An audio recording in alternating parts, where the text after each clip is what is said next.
And hello, 10th, Nick's forecast coming at you.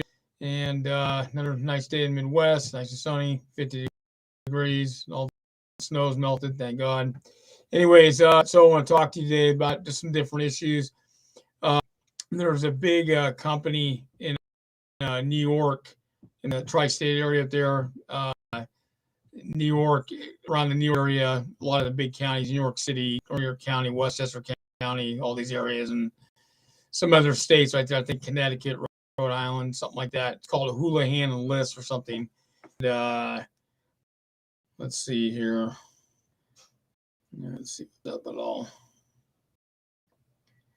Anyway, let me check one thing.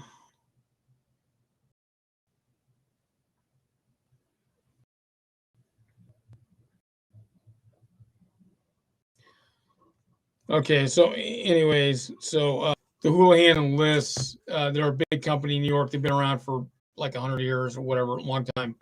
Anyway, so they're embroiled in this giant agency lawsuit. I was talking about the other day, a buyer-seller agency, and it just got status last week. It was in Inman News. If you're a real estate agent or mortgage broker, or even if you're just an investor or a buyer, you should get Inman News, INMAN.com. Brad Inman's had it started in 96. Anyways, it's a good paper for the real estate industry. It's like RIS or MHN News, multifamily housing news. Anyways, so they had this long article about it, and they were talking about it. And basically, they were talking agency, and they were talking about the fiduciary duty of the agents and the agency relationship with the agents. And I was telling you before, if you're a real estate agent and you're taking a listing, you explain to the seller that you may do dual agency, and you explain to them that. And when you sign your agency paperwork, you can put it as a seller, but you can also put it on an addendum saying that you may represent both sides. But what I do is you got to make it clear, understand that, because generally when you work with a seller, you're going to sign off for, they're going to sell your agency, but you need to make sure that they sign off. You need to sign another addendum saying you may represent them in dual agency. Do it. I go through and explain to them that you may sell the listing yourself. I'm talking about the Houlihan case that I just saw, because they in the article that a lot of the agents weren't putting the houses on the market according to their multiple rules. 1 day listing, and then you can just make it go pending an inspection, whatever your multiple does. And so that's an issue. The issue, though, is a fiduciary responsibility. They're basically not putting the listing on the market. And there are some other issues that concern real estate agency not disclosing it. Because if you're basically a listing agent, but you got a buyer for, and basically you have to put it on you need to put it on a disclosure form, or not a disclosure form so much, but you can do that. But what you need to do is write a separate addendum, a blank addendum, or however your multiple has addendum set, but a blank addendum stating you are doing dual agency. If you're a mortgage broker too, you got a mortgage broker license in the state, but you have to say you're doing dual agency. You are representing the seller, and you're representing the buyer in this transaction. A lot of it has to do with your multiple rules, your state rules. Remember, state law trumps the multiple. It always has in court. Remember that. But agency, you got to make sure you need to disclose it and have it signed. If you're a broker, you need to disclose that and sign it. That's what saved me and my legal stuff, because we always have the agency disclosures basically signed off for real estate and mortgages. So I always tell people, even if your agreement has an agency disclosure, make sure if you don't have an agency disclosure form for your multiple, know that you write on a separate addendum and attach it. Because a lot of multiples now, you upload all your stuff for the agents. It'll be certain issues, but there might be certain things you can upload, like the multiple listing services in the West Coast and that's including Arizona and Nevada.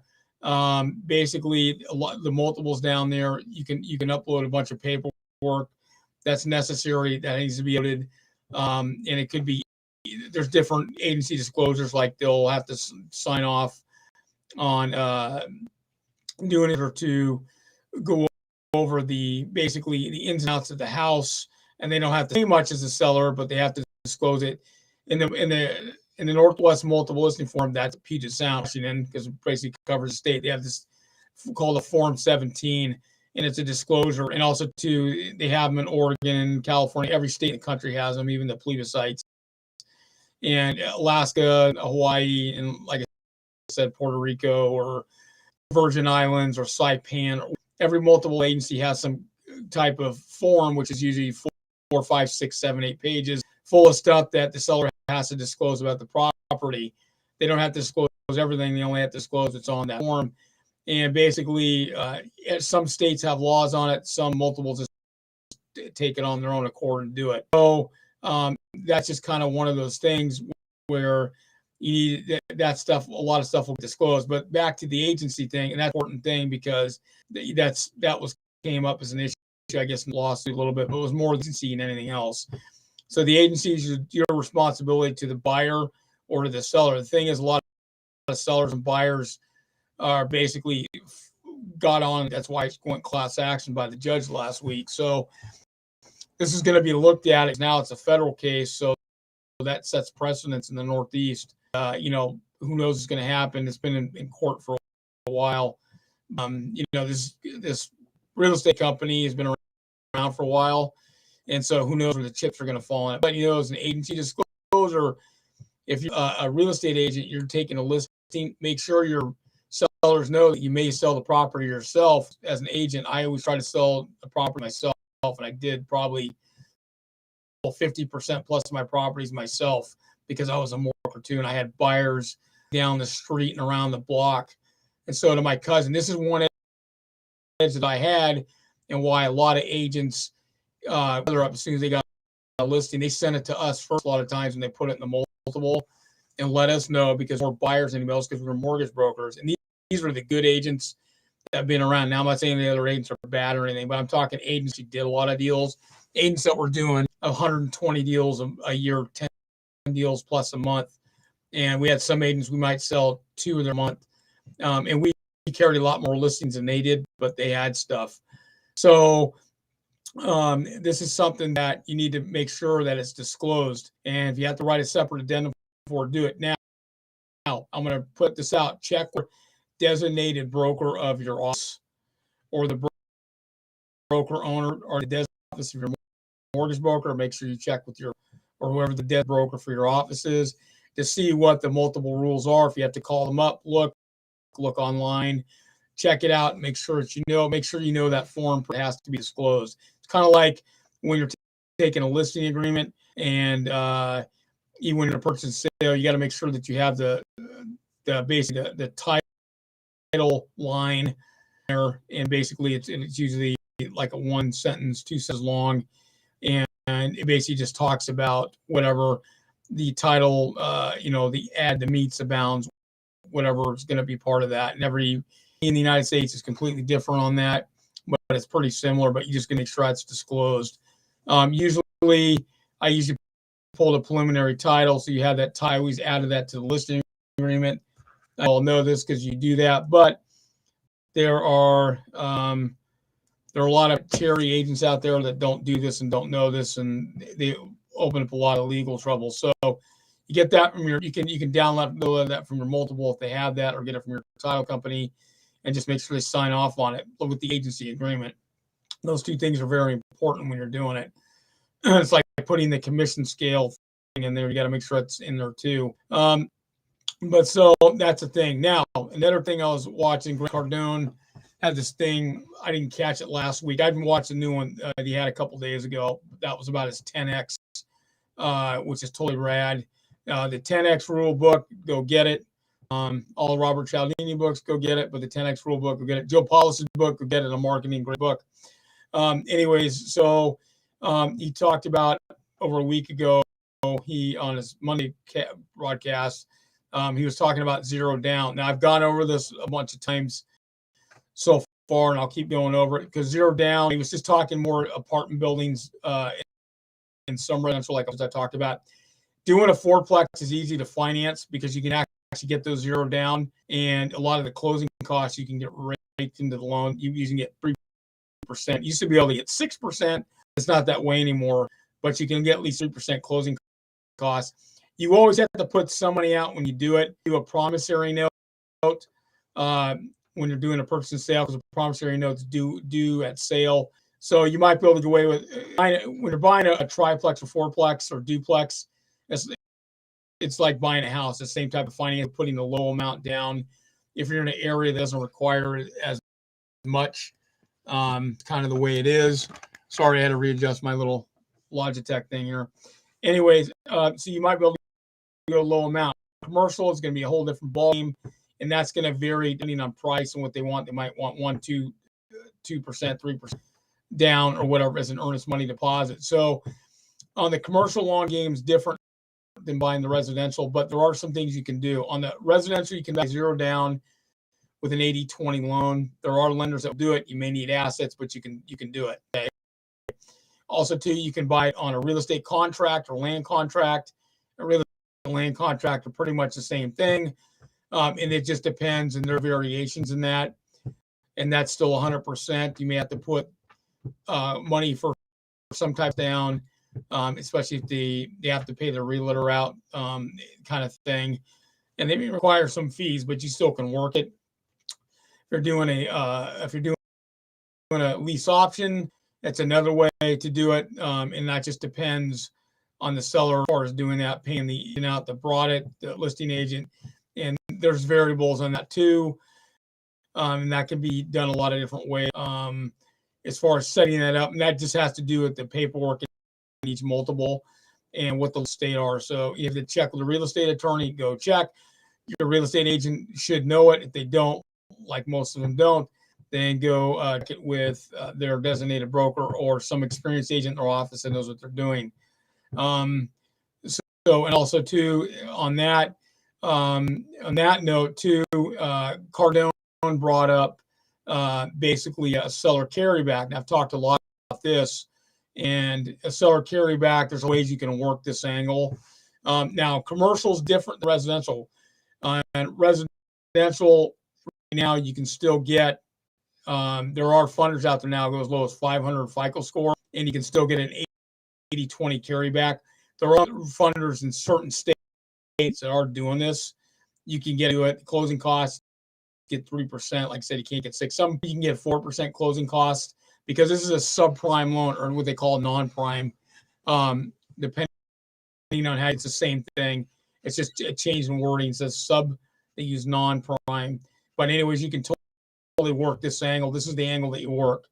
You can call it a non-conforming loan, whatever. It's the same thing. Subprimes usually people, but you can still work. You can down low as 500 in California, and there are other states too where you can get this too. West Coast is a lot more liberal as those loans because there's more funders that are in California that work the West Coast, Arizona. So I'm putting that out to you. They blow away. They have more lenders. Texas has got some archaic laws. Arkansas and Oklahoma does too. Midwest more chilled out. They don't have as many lenders. A lot of that has to do with just population. And the Southeast is kind of like the West Coast. It's a little bit. The Northeast is a lot different because the round table with the lawyers and all that, it takes longer to deal unless you're buying all cash. It's just different in the Northeast. But West Coast, Southwest is different. New Mexico kind of falls in the other Southwest states of Nevada and Arizona. They got a little weird rules for some things, but it still falls in. So you can still work the zero down that way. On the residential, you can work. If you're doing commercial, you can get away. Basically, you might have to put down 5%, 10%, and the seller can do 25%, not 20, but 25%, 30%, and the bank will fund the rest. The least amount the bank has to fund, the easier it is to get the deal. Okay. And also, too, you can put in there, I didn't talk about this last time, but this is another cool way you can work it. You can have it work where you may had the seller where you don't make any interest payments for 2 years and you have a 5-year note and you add it in when you refinance, or maybe for 12 months you don't get an interest payment to the seller and you wait and do that, and then you start making payments, and when you do your refi and you cash. I used to do slides, and I used to do this stuff buying properties. Okay, I know all the ins on this one out. You can do the same thing with commercial real estate. Okay, the only thing about commercial real estate, it's a little bit different doing a zero down on that one. So the seller can only take so much paper right now. Now there are stated deals. I've got stated lenders, but they'll jump to 75%. Some will do 80%. I've got the no dogs, you can get up to 85%, but they're only going to allow the seller to do much as far as a carryback, and still there's certain limits on it.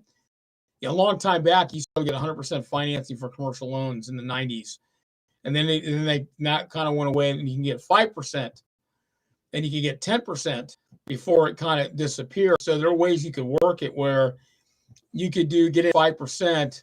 And you could have the seller take and the seller could take 50. The other amount would 75% would be financed. And like I said, it used to be 100% loans where they divided them up into 80, 20, 70, 30, 90, 10 loans too.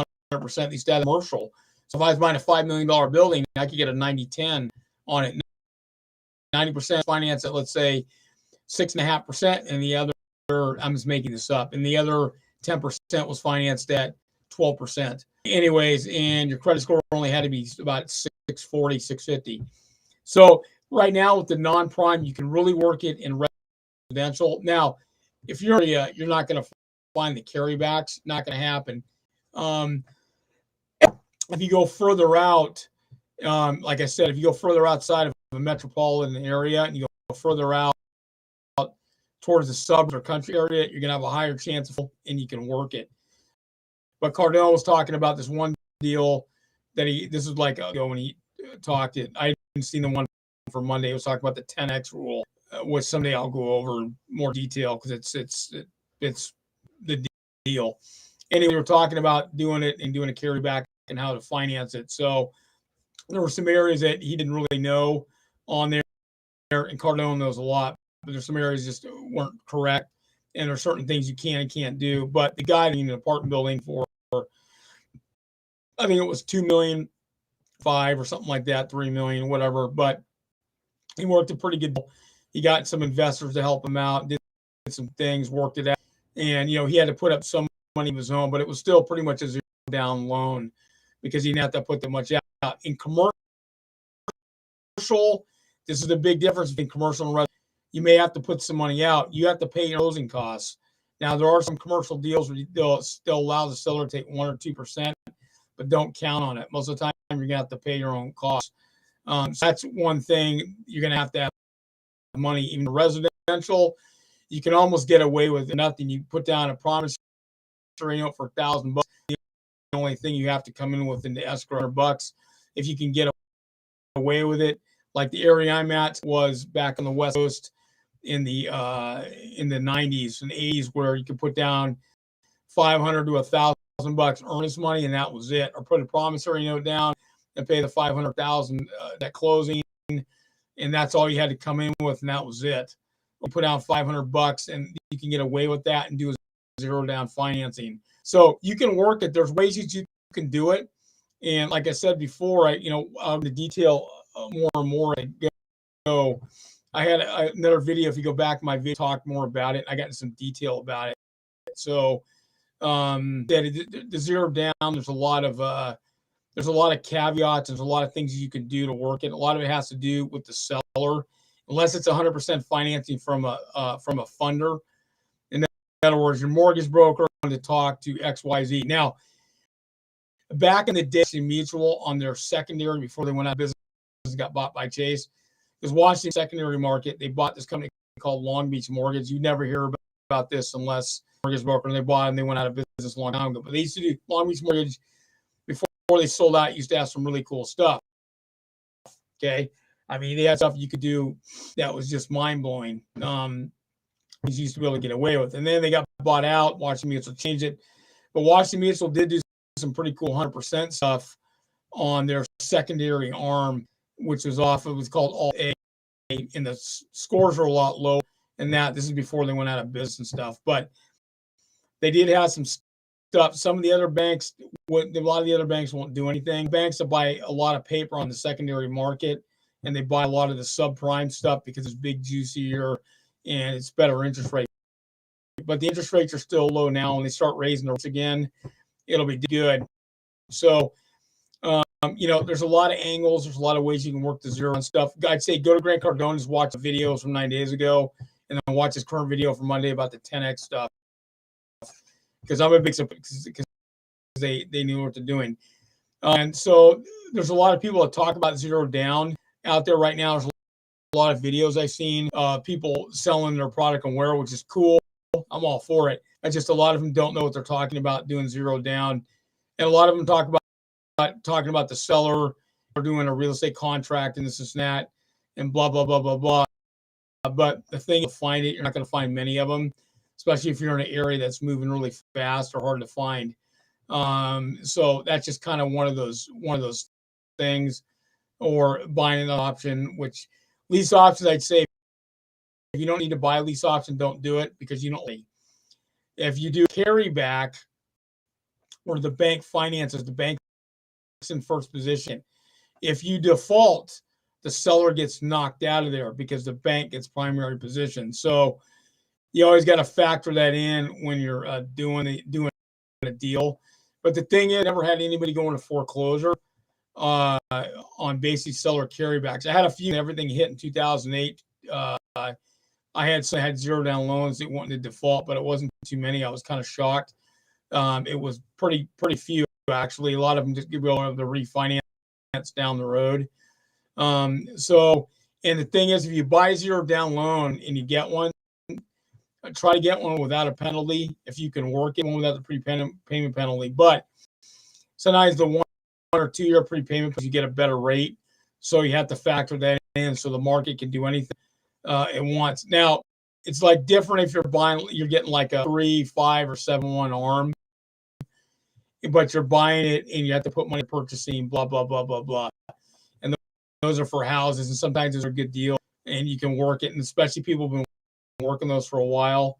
But down the road here, when the rates start going up, it won't be attractive as much. It goes up, the rates go up about 3 points, and we get into the 6.5% to 7% range, then they won't be as attractive. But there's going to be a lot more housing for sale, which is great for buyers so they can get in, even buy at a higher interest rate. So what? Because a lot of the people buying now, basically even investors buying now, the rates are so low that you can totally work it. So, when the rates go up 3 points, 4 points down the road, let's just say they go 3.5 over the next couple of years, 2 years, 2.5 years, which may happen, it may not happen. The federal bank, who knows what they're going to do? When they have their beige book and the open market communities, you never know what they're going to do. So hard to predict. Wall Street tries to predict it, but you're not in those meetings and you have no idea what's going on. But, the rates will go up because they have to. They got to blow some of the sales out because there's just too much cheap money coming around. So it's just something they have to do. But anyway, so these are things for you to think about as far as doing it and doing deals. If you got any questions, go ahead. Go to nickforecast.com. Go to nickforecast.com or go to Facebook at Nick's Forecast and go ahead and subscribe to my channel. And I'll see you later. Have a great day.